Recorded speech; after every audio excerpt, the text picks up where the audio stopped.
SIR అనేది special intensive revision. ఇదివరకు 13 సార్లు జరిగింది భారతదేశంలో స్వాతంత్రం వచ్చిన తర్వాత.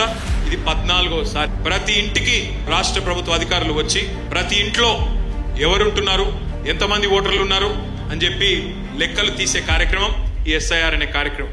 3.39 కోట్ల ఓట్లు ఉన్నాయి తెలంగాణలో అని ఎలక్షన్ కమిషన్ వెబ్సైట్ చెప్తా ఉన్నది. మొత్తం పోలింగ్ బూత్లు ఎన్ని ఉన్నాయంటే 35,985 మొత్తం రాష్ట్రంలో. ఇది చాలా ఇంపార్టెంట్. 25 జూన్ ప్రారంభమైతుంది, 24 జూలై దాకా కొనసాగుతుంది ఇంటింటికి వచ్చే కార్యక్రమం. 31 జూలై నాడు ముసాయిదా voter list, draft voter list publish అవుతుంది. మీరు 1 మంత్ పాటు అబ్జెక్షన్స్ చెప్పొచ్చు. 1 మంత్ తర్వాత వాళ్ళు ఒక నెల రోజుల పాటు మీరు చెప్పిన అభ్యంతరాల మీద వాళ్ళు సరి చేసుకోవాలా. చివరికి 1 అక్టోబర్ నాడు మొత్తం ఫైనల్ ఓటర్ లిస్టు పబ్లిష్ చేయడం జరుగుతుంది. ఇదే ఓటర్ లిస్టుతోని మనం హైదరాబాద్ కార్పొరేషన్ ఎన్నికలకు పోబోతా ఉన్నాం. బూత్ లెవెల్ ఏజెంట్లు ఏం చేయాలి అంటే మీరు చాలా ఇంపార్టెంట్. ఒకటి, ఆ ఎస్ఐఆర్ కార్యక్రమంలో ఎన్నికల అధికారులు అంటే ఎవరు? Booth level officer, anganwadi teacher కావచ్చు, ప్రభుత్వ టీచర్ కావచ్చు, వారితో కలిసి పనిచేయడం. రెండవది, బూత్ లెవెల్ ఏజెంట్లు ఎవరైతే ఉన్నారో అర్హులైన ప్రతి ఒక్కరూ తప్పకుండా ఎన్యూమరేషన్ ఫామ్ నింపేలాగా చూసుకోవడం.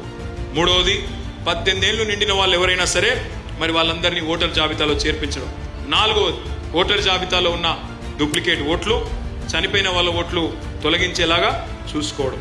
డూప్లికేట్ ఓట్లు అంటే ఏంటి? 4 రకాల డూప్లికేట్ ఓట్లు ఉండే అవకాశం ఉంది.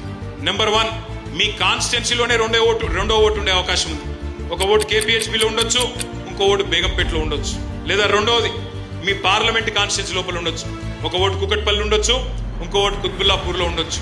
మూడవది, ఒక ఓటు కుకట్పల్లిలో ఉండొచ్చు, ఇంకో ఓటు మా సిరిసిల్లలో గ్రామీణ ప్రాంతంలో ఉండొచ్చు. నాలుగవది, ఒక ఓటు ఇక్కడ ఉండొచ్చు, రెండో ఓటు ఆంధ్రప్రదేశ్లో ఉండొచ్చు.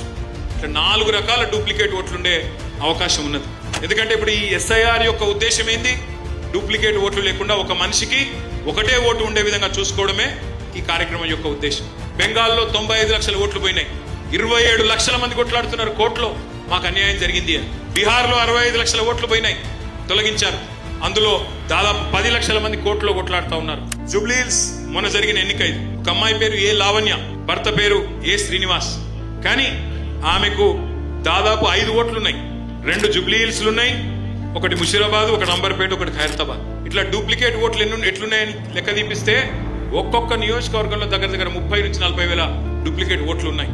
వీటిని తీసేస్తేనే రేపటి రోజున కాంగ్రెస్ బీజేపీల డ్రామాలు సాగవు.